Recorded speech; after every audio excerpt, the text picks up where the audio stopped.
Ngifuna sibheke la ukuthi uma ufisa ukukhuluma nabantu abadala ukhuluma ngaluphi uhlobo noma ngayiphi indlela. Zinendlela ongenza ngazo ukuze idlozi likuphendule noma idlozi likhulume nawe.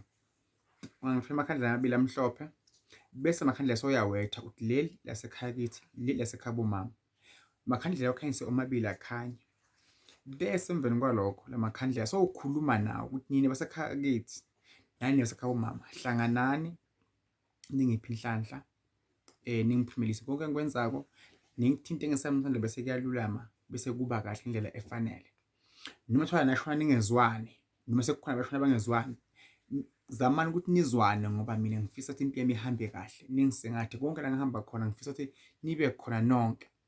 Ungabali into ey'ningi ezahlukahlukene nento ey'ningi ezenzeka emuva ozizwa ngabantu ongazazi, zikhulumele wena yourself futhi sukela manje ngifisa uNkulunkulu angikhanyisele mhlawumbe uma ngashadanga nobaba or angithengwanga, ngicela ngathi impilo yami ingahamba kahle njengamanje, ngizicelela mina ukuthi konke kulunge ngoba awazi ukuthi nje abashadananga leni kwakwenzakaleni, sokufuna ngene endaweni ongazazi ezingakufuni futhi wena.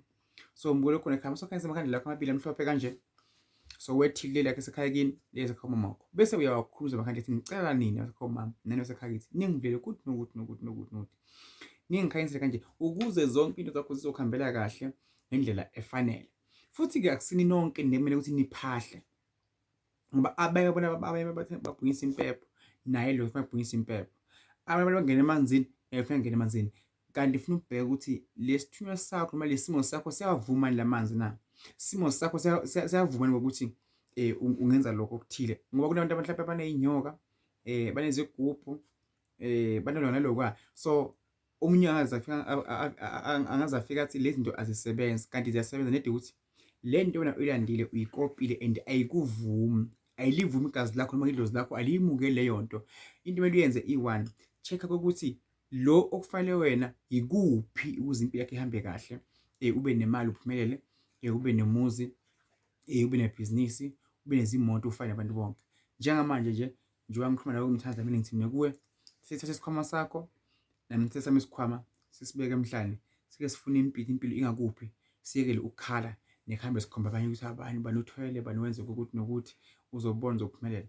Egameni likaJesu uMongcwele Nkosi yamakhosi yobandla mkhulu esabeka engcwele namhla umoya kuphila uNkulunkulu aphathe konke sezulwini mpheke kuphile Nkosi yamakhosi umbukele khona ekhaya umkhanyisele umvikele egameni kuzephakade amen.